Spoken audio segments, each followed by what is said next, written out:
Hello friends, today's topic is story time about drugs. Let's rant. Story time on how I got addicted to perk 30s and ended up in federal prison with a $500 a day habit. Part 3. Let's go. And I'm going to try to sit still on this one, man. I've been doing a lot of walking back and forth. People say I was making them dizzy. I take that back. I ain't going to be able to sit still, man. So I'll just post a picture instead. So this picture right here came out of my discovery. Let me move out the way so you can see. So that's when they raided my spot. And of course I was in there. I can't post the other pictures because they got other stuff in there, pew-pews and stuff that I can't post. But what I'm probably going to do is I'm probably going to drop like a part 3 exclusive on Instagram. So I will drop my Instagram below here. Y'all go follow my Instagram.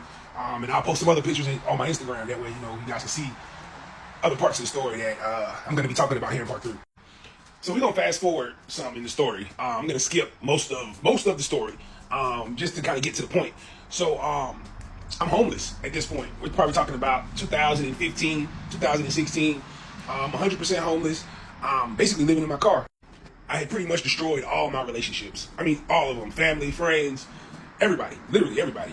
Nobody that loved me wanted anything to do with me at this point because, I mean, I was a full-blown addict. If I was sick and you had some money, I needed it. Like, you don't need it, I need it. And if you were ever addicted to opioids, you know exactly what I mean. I was never one to, like, steal anything from nobody. So I wouldn't, like, steal nobody's stuff. But I mean, if somebody left something down, I would pick it up, leave, and go get my pills, and then they'll call and be, hey, you pick that money up that was on the counter. Yeah, that was me. Yeah, it had really started to become like embarrassing almost. I was embarrassed. I was embarrassed and ashamed of everything I was doing. So, in other words, basically had to go get me some money. So I got a cousin that, he basically in the streets, and I'm not gonna say his name, but he turned me on to another one of his friends that we just gonna call Michael Jackson. So Michael Jackson is really deep in the streets. And he also so happens to sell perks. So my cousin gives me his number, and he's like, hey, if you need to, buy some perks, Michael Jackson always gonna have them. So I pull up to Michael Jackson's spot one day, and I got my pew-pew on my lap, and I whip into the parking lot, dope sick, had just probably hit a lick. I don't even remember where I got the money from. But Michael Jackson comes running downstairs, and he sees the pew-pew on my lap, and he's like, dang, that's how you riding around? So I'm like, yeah, of course. So he sells me the pills. We do that a couple more times, and then one day, Michael Jackson asks me for a ride. He's like, hey, man, take me up the street. So I'm like, yeah, I got you. Up the street ended up being to the south side. Michael Jackson needed to go re-up. So we get to the south side. Mind you, I don't really know Michael Jackson. I probably dealt with him maybe 3 or 4 times. But if my cousin introduced me to him, I trust my cousin with my life. So whoever my cousin introduced me to, I'm going to treat like family. So we get to the south side, and Michael Jackson is like, hey, man, I'm about to run in here real quick, grab something, just leave the car running. So I'm like, all right, cool. So he like, I don't know if you know this apartment complex, you know what I'm talking about. It's on the south side off Terra Boulevard. So this apartment complex, like when you pull up into the apartment complex, it's a bunch of apartments that kind of go around in a circle. So I drop Michael Jackson off like at like the first building, and he kind of walked into the breezeway. So I go around the circle, and as I kind of go around the circle, I'm looking because I'm watching him, and I see that he like is talking to somebody, but he kind of got his hands up. So I spin around the apartment complex. And now I'm on the backside of the breezeway. Like I said, if you know the apartment complex, you know what I'm talking about. So I'm on the backside of the breezeway now where they can't see me, but I can see them. And I see that Michael Jackson is getting robbed. So I throw my car in park, really not knowing what to do. I'm honestly about to leave his ass. But like I said, if my cousin put me on to somebody, then I kind of treat them like family. So I spot my door open, and I take my seatbelt off, and I guess they hear me. So they look my way. So I kind of I up my pew-pew. And when I do it, the guy sees me, and he takes off running. Michael Jackson comes running straight to my car. He jumps in the car, and we drive off. So, Michael Jackson was happy. He like, man, bro, you just saved my life, man. You just saved my life. So he ends up calling my cousin on the ride back, and he's telling my cousin, what just happened. So my cousin's like, yeah, man, my cousin is real. He gonna look out for you. So now, on the way back to Michael Jackson's spot, he's kind of frustrated because he's like, man, I can't re-up. So I'm like, shoot, what you needed? Because mind you, I'm still in the streets myself. So he tells me what he needs, and I'm like, hold on 1 second, let me make a phone call. I made that phone call, and it worked out. Everything worked out. So we went over there, we got what he needed. It ended up being a lot better than what he was going to go get, what he ended up getting robbed for. Well, what he almost got robbed for.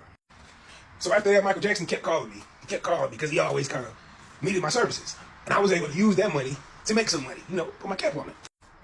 So it got to a point where I was spending a lot of time with Michael Jackson.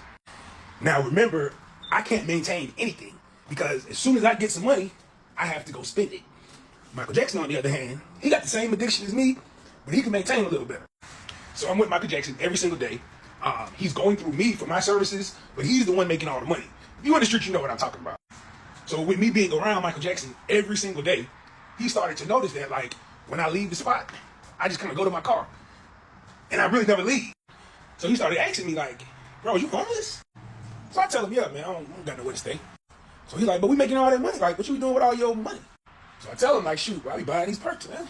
I buy these perks. As soon as I get my money, that's what I do. Get a hotel if I can, but pretty much buy these perks. Now, mind you, at this time, we were making good money. We were making over $500 a day.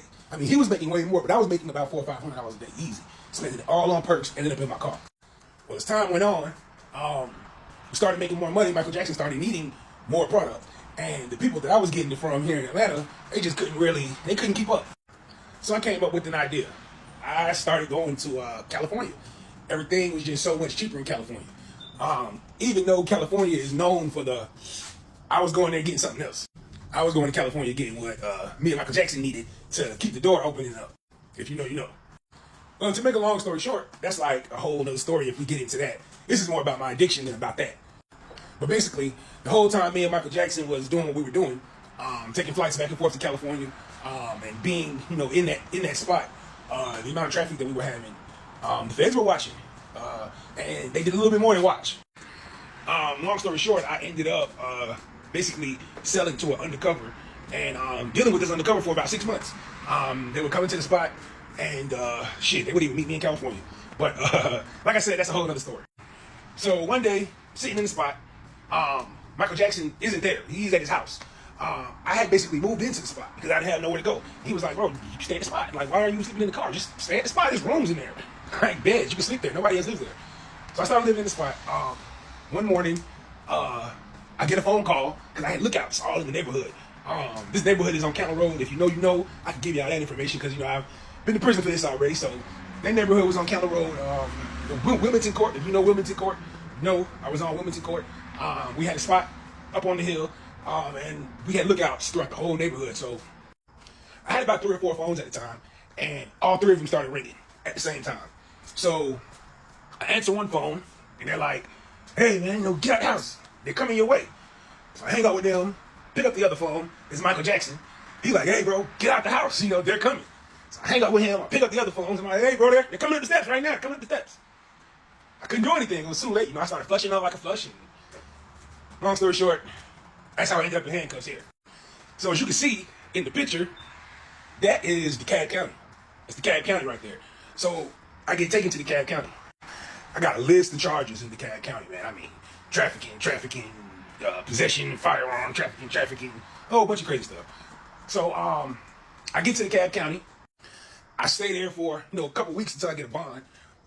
Once I get my bond, I bond out instantly, immediately. No thanks to Michael Jackson. My mother came and got me. But I ended up getting out. So I'm doing something called pretrial release. Basically where you got to check in. It's almost like probation, but before you get sentenced. So I also got a paid lawyer at this time that my mom got me, not Michael Jackson or myself. Because remind you, I'm still addicted to drugs. I'm still addicted to Percocets. I was in jail for them couple days, for them couple weeks, got out, right back to it. Full-blown addict. Man, it's looking like we're going to have to make a part 4. Because trust me, the feds are coming. Quick and simple. Just don't do drugs. Comment down below and tell me what you think. Thank you for watching. Until next time.